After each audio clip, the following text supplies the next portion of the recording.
Hi everyone! I'm Emmy Grace, the founder of Graceful Homeschooling. So nagsimula lang ako sa isang gunting at lumang printer, and from there, nag-grow tayo into a 6-figure business creating paper products and digital resources. Now, kung gusto nyo rin na magsimula ng home-based printing business with just basic tools, meron akong free workshop dito mismo sa aking YouTube channel. Don't forget to check it out after this video.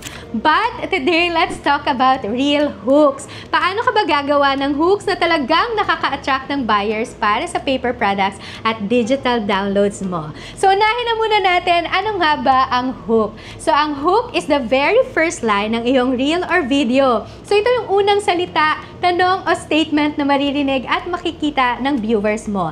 Think of it like this, para siyang cover ng book. Kapag maganda ang cover, bubuksan mo, pero kung plain at boring, dadaanan mo lang, diba? So, ganun din sa social media. Kung hindi catchy ang simula, scroll agad ang mga tao. Pero kung strong at relatable ang hook mo, mapapastop sila. So, titingnan nila kung ano ba talaga yung sinasabi mo. They'll continue to watch and eventually, they might even click follow and buy from you. Kaya sobrang importante ang hooks, lalo na kung nagbebenta ka ng planners, journals, devotionals, notepads, or even digital printables. Kaya isipin mo, ang daming sellers online, ang hook ang magpapakilala na, uy, iba to, kailangan ko mapakinggan.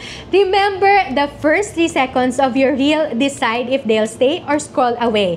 That's how powerful a hook is. Now, let me give you 5 examples of hooks and I'll show you kung bakit sila effective. So, ito yung mga reels na ginawa natin sa Graceful Homeschooling. Number 1 ay problem hook. So, example nito, Mommy, ilan na bang crafting tools ang naipon mo pero wala pa rin kita? Now, let's watch this reel.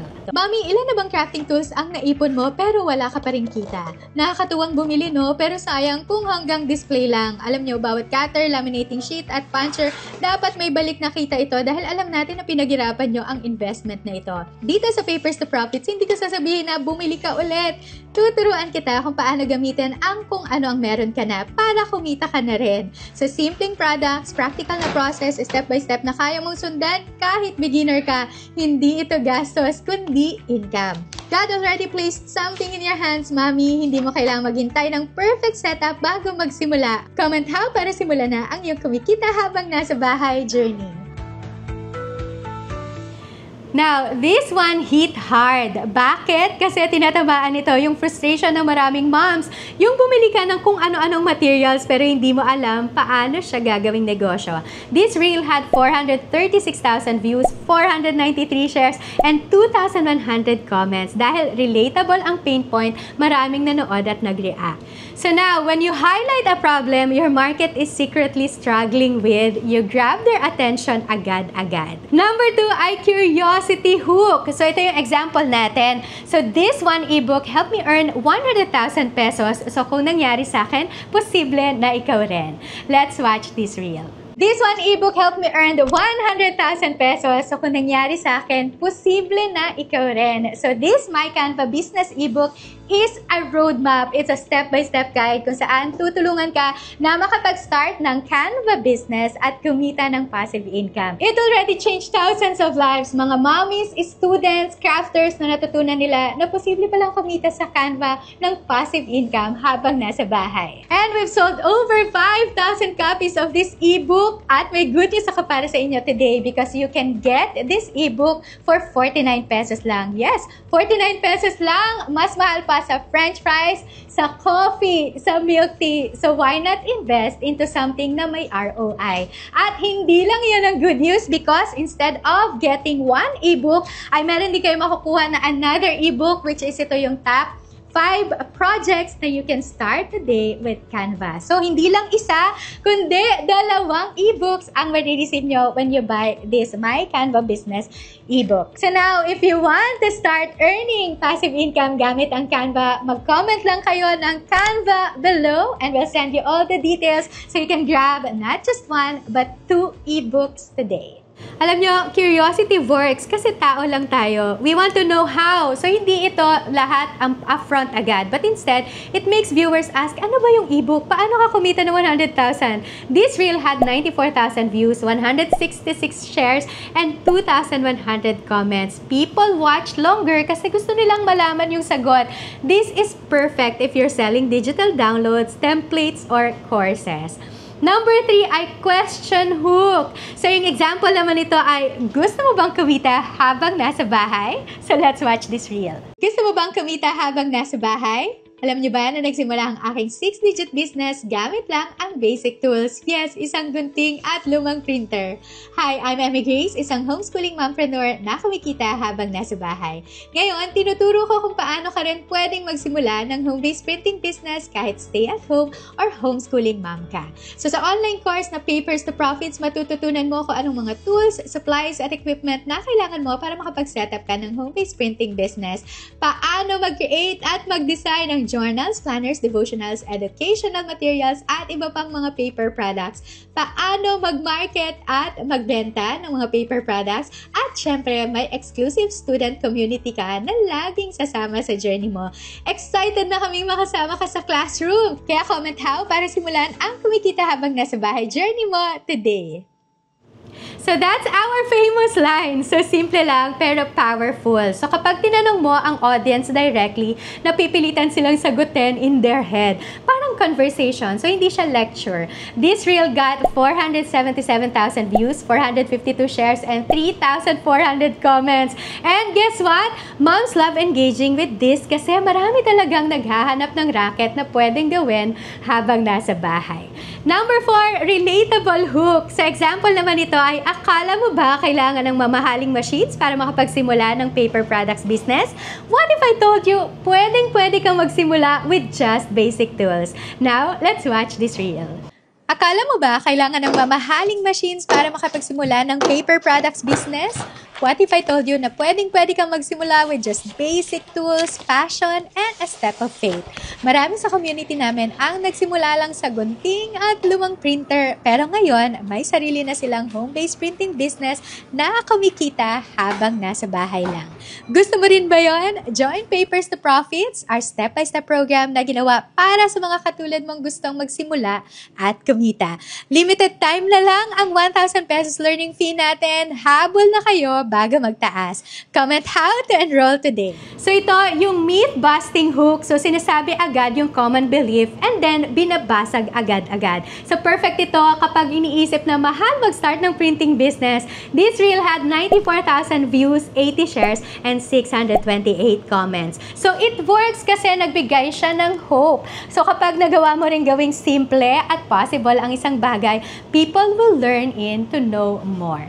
Number 5 ay shock hook. So, ang example natin dito ay, nagsimula lang ako sa 1,000 pesos na puhunan, ngayon ay 6 digits na. Let's watch this reel. Nagsimula lang ako sa 1,000 pesos na puhunan, pero ngayon ay 6 digits na. So, minsan, ang kailangan mo lang ay maniwala. Maniwala na kaya mong gawin.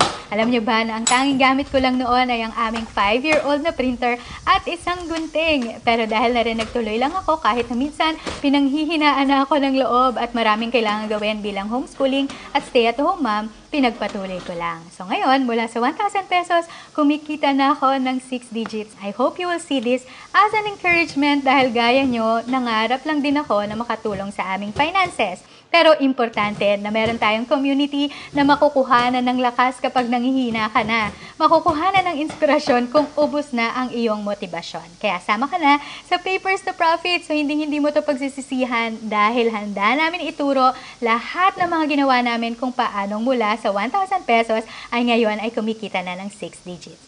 Hintay ka namin sa ating classroom. So now, this is the wow factor. Nakakagulat at inspiring at the same time. So lahat ng tao gustong malaman paano ka umabot ng 6 figures sa ganun kaliit na puhunan? This reel exploded 1.1 million views, 1.8 thousand shares, and 10,000 comments.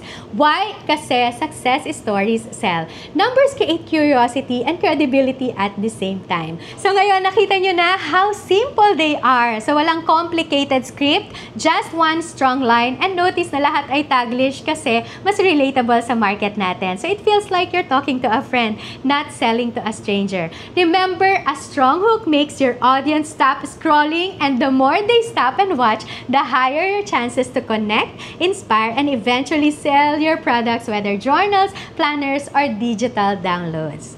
So, ngayon, paano mo gagawin ang sarili mong hook? Don't worry, I'll share simple steps so you could start yours.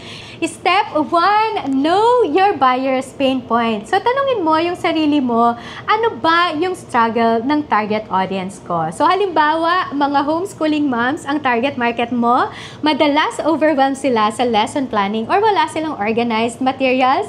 So, kung planner or printable ang product mo, yan ang pain point na pwede mong gamitin. Step number 2, show them the result or benefit of your product. So, kapag na-identify mo na ang struggle nila, ipakita mo agad ang solution. So, example, imagine kung isang notebook lang can simplify your homeschool lessons, or this printable tracker helped me save 2 hours a day. So, ipinapakita mo na hindi lang produkto ang binibenta mo, kundi ang pagbabago na maidudulot nito sa buhay nila.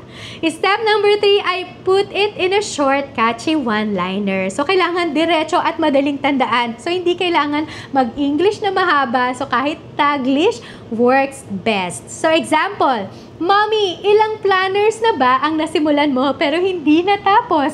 Nagsimula ako sa isang printer lang. Ngayon, kumikita na ako ng 6 figures. So, kapag ginawa mo yan, meron ka ng strong hook.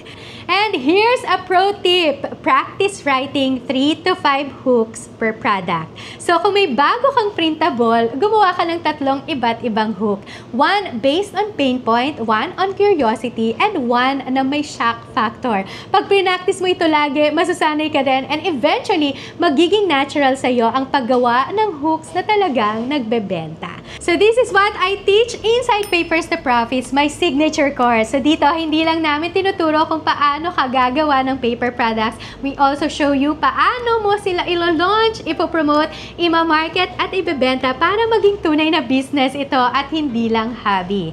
So, mag-comment lang kayo ng hooks down below and I'll send you the details. Now, kung gusto mong malaman how to start selling paper products, watch the next video. At kung bago ka lang dito sa channel, don't forget to also watch my free workshop where I'll show you how to start your own home-based printing business with just basic tools. So, nasa description ito ng video. So, thank you so much for watching and I hope to see you again on my next one. God bless everyone and I will see you around. Bye everyone!